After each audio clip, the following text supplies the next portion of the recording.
Salut à tous. Bon allez, bienvenue dans ce nouvel épisode YouTube. On retourne sur le chapitre 2 parce que comme tu le vois, on retourne sur l'intérieur de la maison. Chapitre 3 pour l'extérieur, chapitre 2 correspond à l'étage de cette maison. Donc comme tu le sais, beaucoup de boulot a été abattu sur le rez-de-chaussée. On a fait du coup le premier chapitre qui correspond sur tout le rez-de-chaussée de la maison qui est terminé. Ensuite, on a été sur le chapitre 2 qui correspondait du coup, comme je te disais, au premier étage de la maison où on a fait les deux chambres des garçons là-bas. Si tu es nouveau, je vais te représenter un petit peu le projet et ce qui a été fait. Donc là, on est sur une chambre, sur la chambre de Wyatt du coup. Tu vois, avant c'était pas du tout comme ça, j'essaierai de te remettre une photo, un petit bout de vidéo pour que tu vois à quoi ça ressemblait.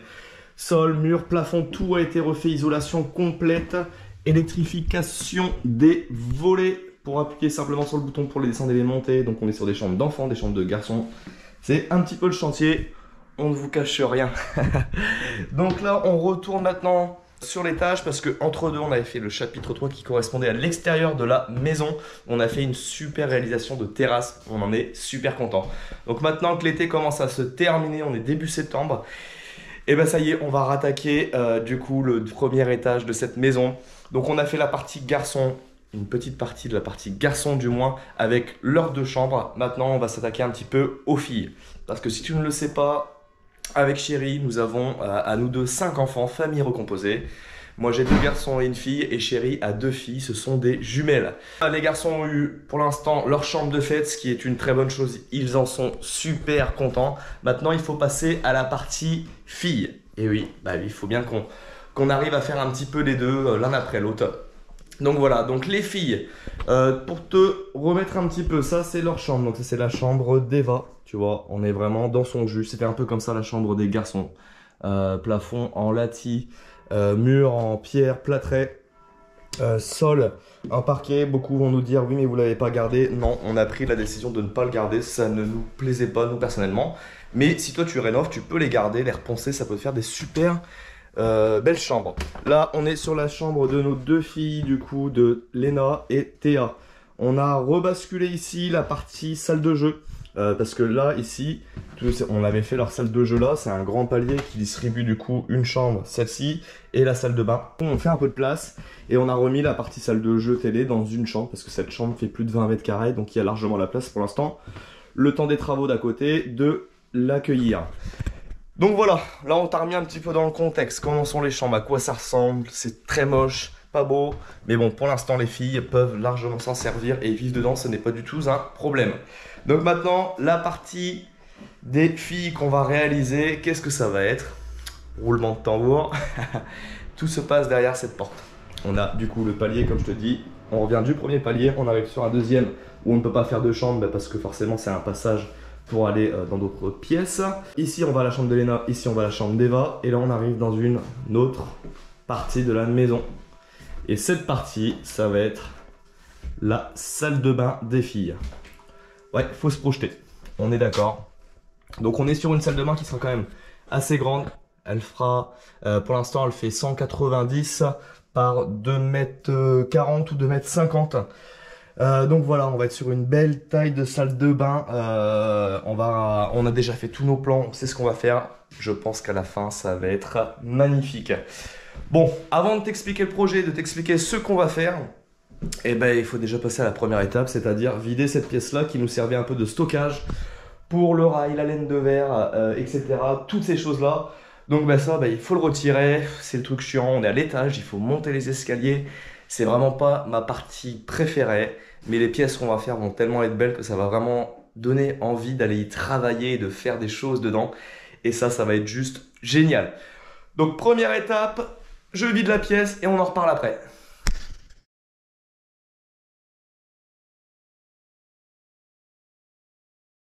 Voilà, ça y est, comme tu peux le voir, toute la salle de bain est vidée. Donc il y en avait un peu quand même. Mais là, on arrive maintenant à se rendre compte de la pièce. Donc ce que je vais faire, je vais essayer de te mettre peut-être en plan large sur certaines choses pour que tu puisses vraiment bien voir toute la pièce. Parce que c'est pas évident, hein, c'est pas non plus très très grand. Donc avoir une bonne prise de vue surtout, c'est un peu compliqué. Donc maintenant tout est vidé, je vais pouvoir t'expliquer le projet, ce qu'on va faire, quels produits on va utiliser dedans, histoire que tu tu saches un petit peu tout ce qu'on va utiliser et si pour toi ça va pouvoir être intéressant. Je pense que oui, parce on va parler quand même de beaucoup de choses et on va parler de super produits pour mettre en salle de bain, tout ce qui va être étanchéité, cloison, désolidarisation de sol. Ça va vraiment être énormément de choses et je pense que tu vas pouvoir en apprendre du coup beaucoup. Donc, je vais te mettre un petit plan là en même temps que je t'explique histoire que tu puisses comprendre comment va être aménagée la salle de bain. Ça va pas être compliqué parce qu'elle n'est pas non plus énorme, elle est grande mais pas énorme. Donc si tu veux, les solutions se sont vite trouvées par rapport à ce que nous on recherchait. Donc ici, là tu vois, on avait avant une douche, tu vois, une petite douche et un petit lavabo. La salle de bain faisait cette taille là. Donc moi tu vois, là il y a du plaque de plâtre et des rails, c'est normal, c'est moi qui l'ai fait en fait pour agrandir cette salle de bain avant d'emménager. Avant d'emménager, je voulais quand même que les enfants ils aient leur chambre de dessiner, donc j'avais déjà préparé avec chérie, on avait regardé ce qu'on pouvait faire pour agrandir cette salle de bain. Donc là on l'a repoussé au maximum le long de la fenêtre, parce que derrière, hop, tu vois on arrive ici, et là on a une fenêtre, donc on a essayé de pousser vraiment ce qu'on pouvait au max, et là du coup on a redessiné la cloison là. Là, on s'est arrêté là. Donc, pourquoi on n'est pas allé plus loin? Tout simplement pour ici faire un espace dressing, comme dans la chambre des garçons. Donc là, on a mis une vieille armoire en attendant. Mais ici, ça sera dressing avec porte coulissante comme ça. Et les deux filles, elles vont avoir un super grand dressing et elles vont pouvoir ranger tous leurs habits. Et ça, c'est plutôt cool. Donc ça, c'est l'étape qu'on a fait un peu avant d'emménager, quand on était vraiment en plein boom. Je t'avais fait des vidéos, mais pas tout parce qu'il fallait vraiment se dépêcher. Donc, ici, ancienne douche. Donc, ce qu'on va faire là, on va avoir la pose d'un receveur. Le receveur va faire toute la longueur. Donc, on aura fini 1,79 de large. Donc, on va avoir un receveur d'1,79 m par 90. Ensuite, on va y faire une cloison. Donc, on va partir sur une cloison en VDI. Donc, ça ne sera pas une cloison en plaque de plâtre. Je vais te montrer un peu comment ça fonctionne et tu vas voir que le produit est juste top. Donc je fais vraiment ça aussi pour vous montrer tous les produits différents qu'on peut utiliser pour faire une salle de bain. On pourrait très bien la faire en plaque de plâtre sur rail, mais là je vais utiliser un autre produit qu'on ne voit pas souvent pour que tu puisses comprendre un petit peu comment ça marche et le temps que tu peux gagner en utilisant ce type de produit. Donc receveur d'un 80 par 90. Une cloison ici, on va laisser un passage de 60. On mettra une colonne de douche là, c'est pour ça que tu vois ces rails là, bon alors rien n'est fixé, c'est comme c'était du provisoire, j'ai juste fixé au niveau des doubles montants des 120 plaques. Ici, je le mettrai pas au milieu parce qu'on risque d'avoir nos arrivées d'eau pour la colonne de douche qui va venir là. Donc ça, première étape, receveur. Deuxième partie de la salle de bain, on va se mettre là. On va devoir désolidariser le sol parce que nous on va poser un carrelage par-dessus du bois. Pour ceux qui se posent la question, oui c'est possible. Comment on le fait? Et ben ça je t'expliquerai. Ne fais pas la bêtise de juste faire un réglage fibré, ça ne marche pas comme ça. Il existe beaucoup de produits, différents produits pour pouvoir désolidariser ton sol existant de ton nouveau sol. Parce que si tu as un bois qui travaille, et ben ça va se répercuter forcément sur ton carrelage et du coup ça risque de le fissurer. Ça, on en reparlera au moment voulu. Donc, désolidarisation du sol. Ici, meuble vasque, plan vasque qui va faire tout le long. On va partir sur une gamme de meubles qui va juste être magnifique. On va avoir un meuble, comme tu peux le voir sur le plan, qui va faire un arrondi comme ça, une ouverture. Là, on va avoir une colonne, une vasque, et après du rangement tiroir, et forcément un miroir au-dessus qui lui sera lumineux. Je vais aussi intégrer forcément des spots dans la salle de bain. Et la troisième étape, ça va être le plafond. Donc le plafond, enfin troisième étape, mais qui sera la première au final, ça va être là. Donc le plafond, le but ça va être de retirer complètement le plafond. Pourquoi? Tout simplement parce que tu vois j'avais fait un petit trou pour voir comment ça se passait. On est sur de la plaque de plâtre qui est fixée directement sur le bois de charpente, ou les solives, les bastings, comme tu veux. Et ça, ce n'est pas bon du tout. Pourquoi ce n'est pas bon? Parce que, encore une fois, comme le sol, quand ton bois, lui, travaille avec les différences de température, il va venir bouger. Et comme ta plaque de plâtre est fixée directement sur ton bois, et encore à l'époque, c'était même pas vissé, c'était directement des clous rentrés au marteau dedans, et quand ton bois, lui, vient bouger et travailler, il emmène ta plaque de plâtre avec et te crée des fissures au niveau de tes joints. Donc ça, c'est pas bon, mais dans le temps, ça se faisait comme ça. Là, si tu veux, on se plaint pas, mis à part que le plafond, il est horrible. en termes de finition. Il n'a pas fissuré, enfin du moins je ne vois pas de fissure apparente de ce côté-là. Mais je ne le fais pas juste pour ça, je veux vraiment repartir sur une base saine. C'est ultra important, on va essayer de faire ça bien. On rénove une maison, mais on va essayer de le faire quand même jusqu'au bout. Et on va essayer de faire ça au mieux. Donc on a fait un peu le tour du projet, de ce que ça va être fait. Je vais t'expliquer aussi avec quelle marque on va travailler sur cette salle de bain. Parce que c'était pas évident de trouver aussi quelque chose qui nous plaisait, etc. Et on a décidé de travailler avec la marque Ambiance Bain. Donc Ambiance Bain, c'est quoi? Si tu ne connais pas, je vais t'expliquer et tu vas voir que c'est juste des produits de folie. Ambiance Bain, c'est une marque française. Donc déjà ça, pour nous, c'était hyper important. On trouve que c'est quand même cool de travailler avec des matériaux français quand on peut le faire. C'est toujours bien. Ambiance Bain, c'est des créateurs de salles de bain. Créateurs et fabricants, ce sont les seuls fabricants français qui te fabriquent tous les matériaux pour ta salle de bain. Donc du receveur au panneau de douche, aux meubles, au miroir. Ils fabriquent tout dans leur usine et en France. Donc ça, c'est juste génial. Ils ont vraiment plein d'identités de salles de bain différentes. Tu peux avoir des choses qui vont être plutôt arrondies, des choses qui vont être structurées, d'autres qui vont être linéaires, à angle droit. T'en as vraiment pour tous les goûts. Et ça, c'est top parce qu'ils ont vraiment des harmonies, ils ont vraiment des couleurs différentes. Tu peux avoir passer du rose au bleu. Et ce qui est bien, c'est que tu peux harmoniser tout ton ensemble de salles de bain comme ça. Parce que tu peux avoir ton receveur qui va être de la même couleur que ton plan vasque, par exemple, ou que tes parois de douche. Donc, qu'est-ce qu'ils utilisent pour ça? Ambiance Bain utilise un béton de synthèse qui est le SMO. Donc, c'est un mélange de pierre naturelle et de résine. Et donc, comme c'est eux qui fabriquent, ils peuvent te faire en fait toutes les dimensions que tu veux. Donc, sur les panneaux de douche, tu veux un panneau de douche de 180 par 2 mètres, ils peuvent te le faire. Après, la seule chose, c'est de pouvoir le rentrer. Donc, nous, il sera malheureusement pas en une seule partie parce que l'accès pour l'étage, ça ne passerait pas même par une fenêtre. On n'aurait jamais les dimensions pour pouvoir le monter.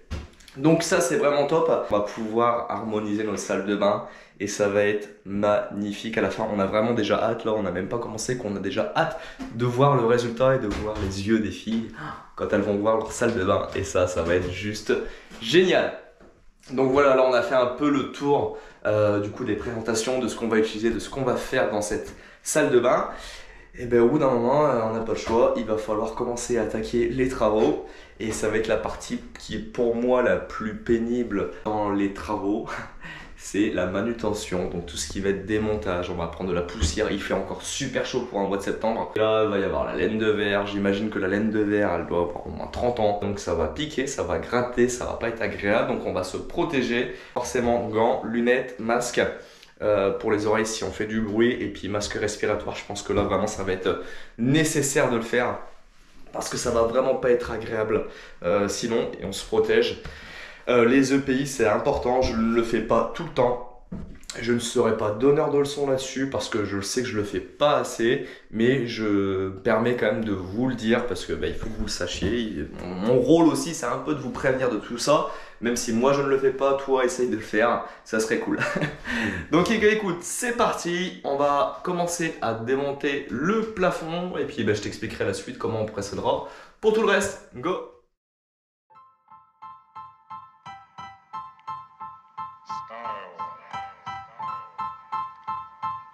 Style is the answer to everything. A fresh way to approach a dull or dangerous thing. To do a dangerous thing with style is what I call art.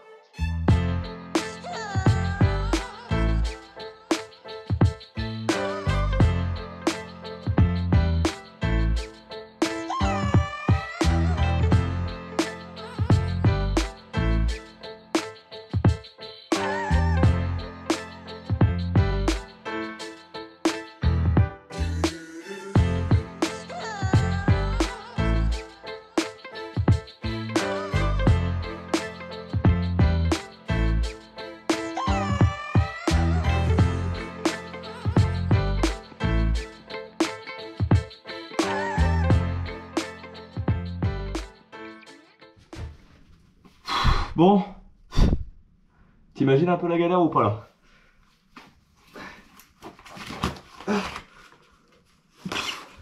Regarde-moi cette tête de plouc.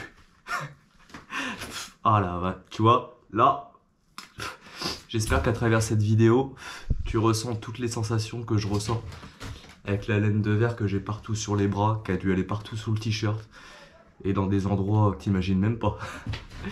Donc, bah tu vois, ça y est, tout est démonté, plafond. Donc, j'ai même retiré les solives qui me servaient de support pour mon plafond. Et moi, je pense que je vais refaire un plafond en autoporté parce qu'en fait, le but, ça va être dans la chambre d'à côté. Je me resserre pas en fait, si tu veux, je me resservirai pas des solives pour mettre mes suspentes, sinon ça va faire le plafond un poil, un chouïa trop bas. Et dans la chambre des filles à côté, j'aimerais peut-être faire un plafond cathédrale. Enfin, tu sais, un plafond, on va pas cathédrale, pardon, mais un plafond sous pente. Là, on avait l'invité avec nous. J'ai été gentil, je l'ai pas laissé dans la pièce.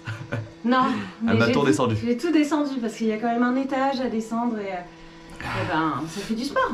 Ça fait du sport. Mais tu vois, le masque, le casque, les lunettes, c'était vraiment pas de trop. Il aurait fallu même la combinaison, mais moi de ce temps-là, je peux pas, je meurs après. Donc ce qui est bien, c'est que je vais te montrer, du coup là, avec tout ce que j'ai démonté, de tout ce qui a été fait, je vais te montrer tout ce qu'il ne faut pas faire. Parce que là, on a vraiment des exemples magnifiques. C'est sublime. On va commencer par... Oh la vache. On va commencer par l'électricité. Donc on avait un petit compteur qui était dans la cloison de la salle de bain avant, donc ça va. Mais les boîtes de dérive en plafond. Donc les boîtes de dérive étaient sous la laine de verre, entre deux couches de laine de verre. Donc pourquoi on n'est pas de boîte de dérive non accessible? C'est parce que si un jour tu as un souci sur la boîte de dérive, un raccord entre deux câbles et autres qui grille ou autre, et ben en fait tu ne sais pas d'où provient la panne. Parce que tu ne peux pas la trouver, tu ne sais pas qu'il y a une boîte de dérive si c'est pas toi qui l'a fait. Et du coup, tu l'as dans l'os, en fait, tout simplement. Donc tu es obligé de retirer des nouveaux câbles, etc. Donc ça, c'est le premier point de choses à pas faire. Deuxième chose à pas faire, ça. Alors ça, je le savais pas par contre, tu vois. J'avais pas fait gaffe. Tuyau de 40. Regarde le raccord, comment il est. Posé dedans, un peu de laine de verre autour et ça y est, ça fait l'affaire.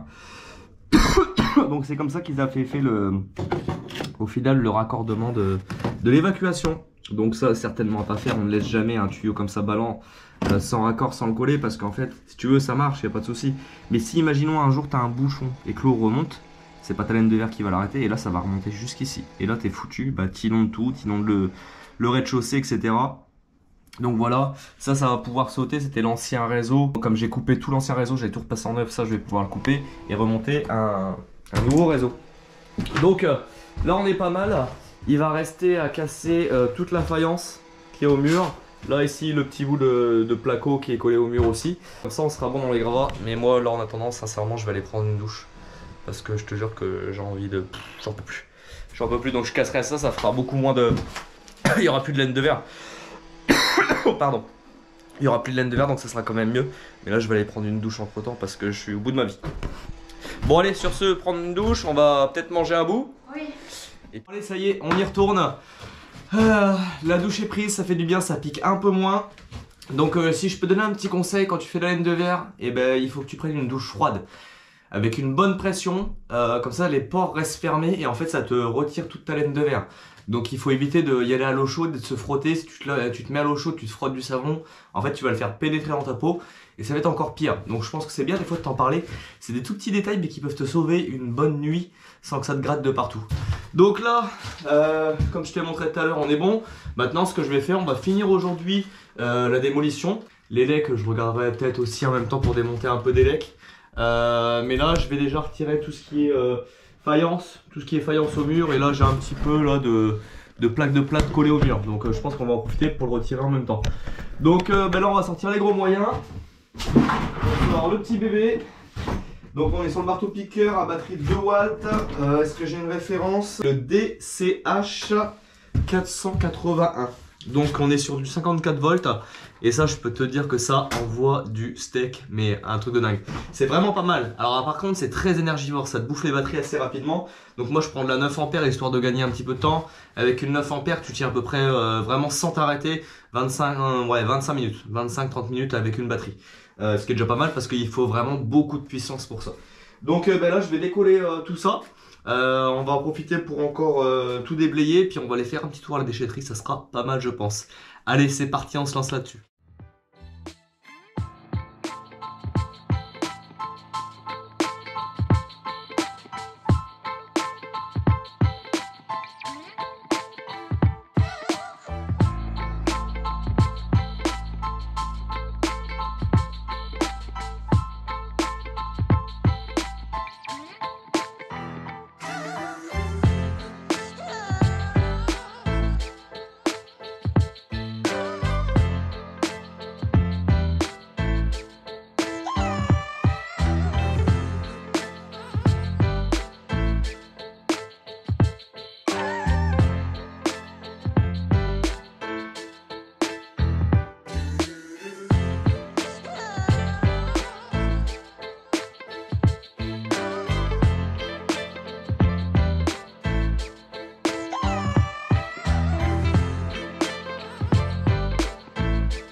exceptionnel.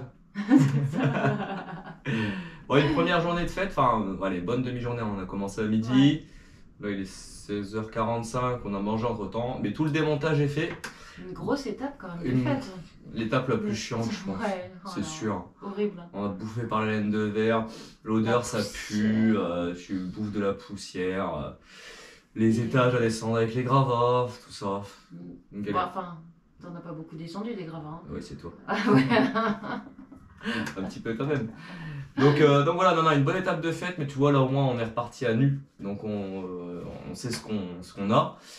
J'ai refait en même temps mon élec là en haut, j'ai repéré un peu les câbles, les alimentations, donc ça c'est cool, c'est une bonne chose de fête aussi. Et là on est en train de se poser la question pour le Velux. Maintenant qu'on a tout démonté, on se rend un peu plus compte de la chose. Et on se dit que ça va être compliqué. Il n'y aura peut-être pas de Velux. Il n'y aura peut-être pas de Velux parce qu'au final, quand tu regardes en haut, tu vois là on a cette panne intermédiaire là. Et en fait elle va nous gêner parce que si on met un Velux tout en haut là-bas, va falloir qu'on fasse une grande redescente là sur les côtés. Et ça risque de pas être joli, ça nous ramènera de la lumière, mais ça va pas être top, ça va nous bouffer tout le plafond. Ça va faire un truc qui va faire au point le plus haut, qui risque de faire 2 mètres. Donc là on se pose la question. Ouais. Donc Je c'est sais tout. pas. Là ici, Ouais. le problème c'est que ça serait au-dessus de la douche. Donc moi personnellement je suis pas fan. Et puis on n'aurait même pas la place. Non. Après, on se dit pourquoi pas un puits de lumière. Ouais. Redescendre un puits de lumière, ça fait un bon compromis. Bon, ce qui m'embête, c'est qu'on peut pas l'ouvrir dans une salle de bain. Ça m'embête un peu. Mais bon, s'il y a que cette solution-là, bah on fera avec. On fera avec. On peut pas tout avoir. Hein. Voilà. Y a pas de problème, y a que des solutions. Voilà. Mais si on met un puits de lumière, ça sera cool, ça sera une bonne vidéo pour vous, je pense. Parce qu'on Ouais. n'en voit pas souvent, je sais même pas si vous savez ce que c'est pour certains. Mais c'est pas mal. Donc on va réfléchir à la question. Et puis au moment où on reprendra la salle de bain, là, bah, on verra à ce moment-là. Parce que moi j'aimerais bien attaquer en premier par mon plafond, quasi. J'ai ça, les alimentations, évacuation d'eau. Donc on va voir. On va y réfléchir et puis bah, on vous retiendra au courant à ce moment-là. C'est ça. Bon allez, on va à la déchette. Tiens, tu sais quoi, on va vous emmener avec nous. Pour vous Allez. voyez un petit peu la galère, comment c'est chiant. Déchetterie. Allez, c'est parti. Allez, go.